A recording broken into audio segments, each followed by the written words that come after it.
Welcome to Rising Parent, your go-to podcast for navigating the stormy seas of stubborn children. I'm your host, Edna, and I'm here to help you weather the storm and emerge with a calmer, happier family.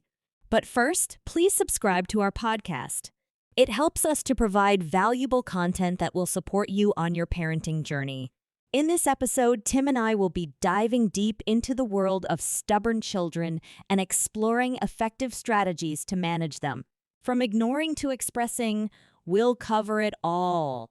So grab your favorite beverage and get ready to learn how to turn those meltdowns into moments of growth.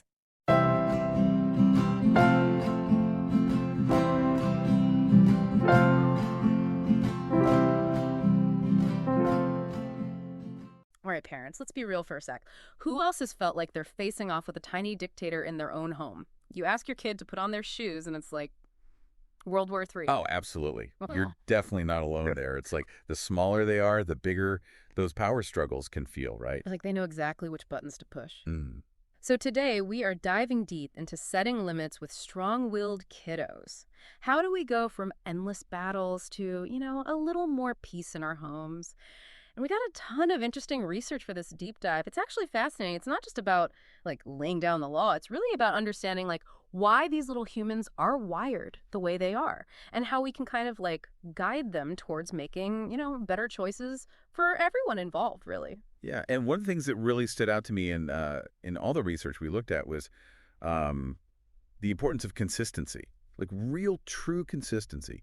And it's interesting because it's not just, a parenting philosophy. It's actually backed by hard science, neuroscience. Right. Yeah, it turns out that when parents are consistent with limits, boundaries, expectations, it actually helps kids' brains develop this sense of predictability. Okay. Which totally makes sense, right? Mm-hmm. When they know what to expect, they're less anxious. The research actually shows it strengthens their emotional regulation skills over time, which is huge. Wow. So it's not just about avoiding a meltdown in the middle of Target because they can't have the candy bar. Exactly. It's actually wiring their brains for better emotional control. Exactly. Long term. Okay. That is huge. That makes so much sense. But I do want to acknowledge the elephant in the room here, right? Yeah. We are talking about consistency, but we're also human beings, and parents are not robots. Absolutely. Yeah. And the research totally gets that. They're not saying, you have to be this perfect parent 100% of the time. It's more about aiming for consistency as a guiding principle. Yeah. It's about progress, not perfection, Totally. But what they did find is that even small, consistent changes can actually make a big difference in behavior. Oh, interesting. What? Give me an example. Well, something as simple as a consistent bedtime routine. Okay. Even just that one little thing. Huh?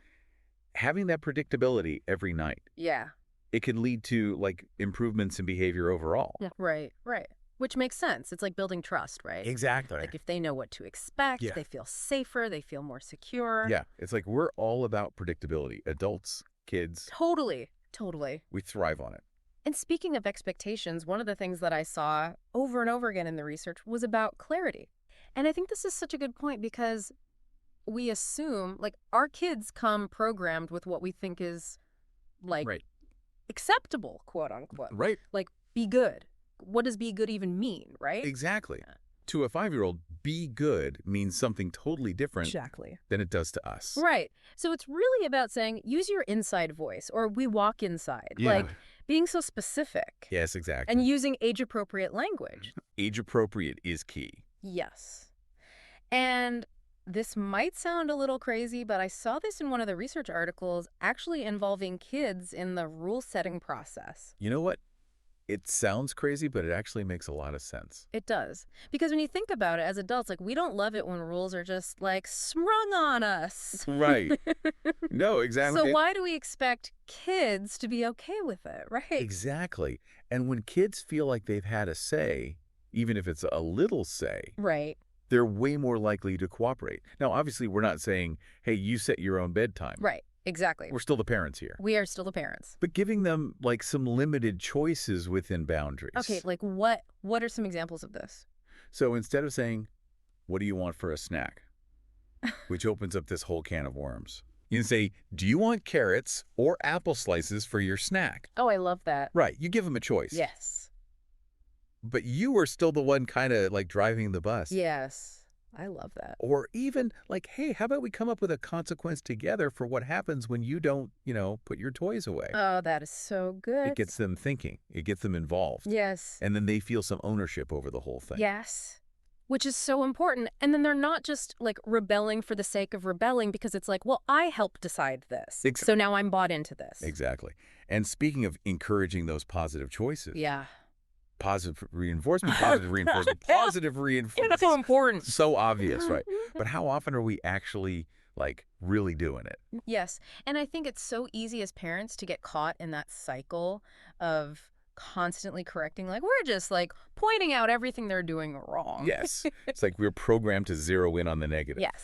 And then we wonder why they're constantly like acting up. But when we like flip that Yes. and we start like noticing and acknowledging all the good things, it's amazing how that like changes the whole dynamic. Totally. So instead of saying, stop yelling, it's, oh, I love how nicely you asked for that when you used your inside voice. Yes. Catch them being good. Yes. That's what it's all about. Flip the script. Exactly. Love it. And, even when we're like really trying our best to like set clear expectations, be consistent, Right. offer choices. Yep. There's still going to be those moments where Yeah. it's a battle of wills. Totally. It's like they want to wear their swimsuit to dinner. Oh, classic. And you're just like, oh, exactly. Exactly. The power struggles are real. Oh, they are real. And it's so exhausting. So exhausting. And that's where I think this next piece of advice from the research was so helpful for me. Mm, It's about learning to choose your battles. Ooh, that's a good one. right. Yes.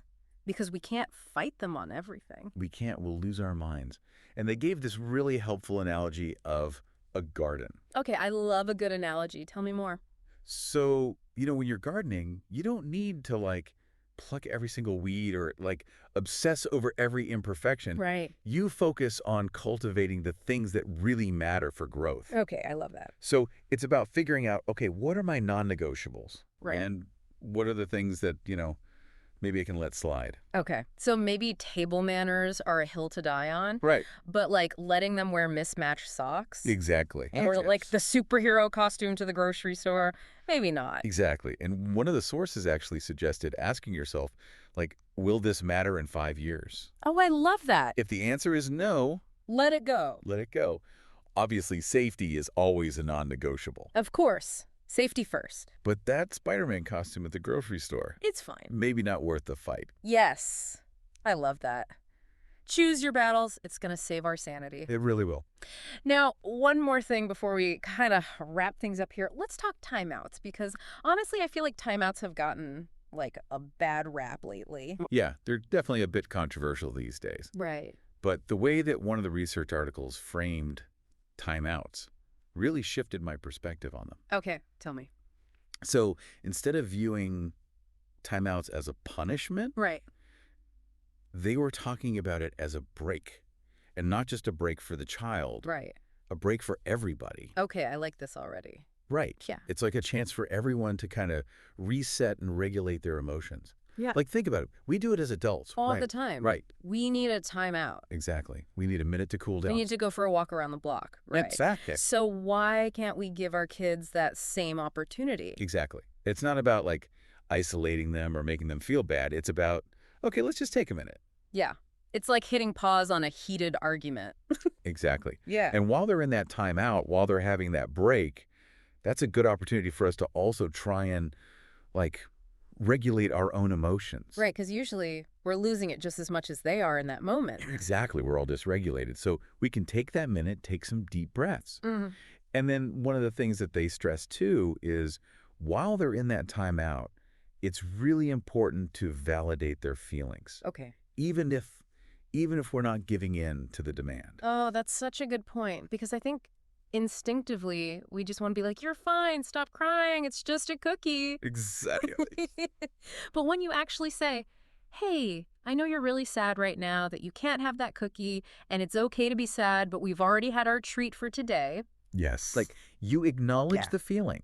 You set the boundary and then you kind of like ride the wave together. I love that. And this is what it all comes down to, isn't it? This whole approach that we've been talking about. Yeah. It's really about shifting our perspective from like wanting to control our children and their behavior to right. like guiding them and connecting with them and helping them understand their emotions. It's not about breaking their will. Right. It's about working with them Yes, to build those skills. exactly. And what I'm hearing in all of this is it's like, it's not just good for them. It's good for us as parents too. Absolutely. It really forces us to kind of like look in the mirror a little bit. It makes us more mindful. Right. Like, what are we modeling? Exactly. Love it. Love it. And that's such a good point to end on. It's like, this is a journey. It is. A marathon, not a sprint. Exactly. And we are all just figuring it out as we go. One day at a time. One meltdown at a time. Exactly. You've got this, parents. We are all in this together.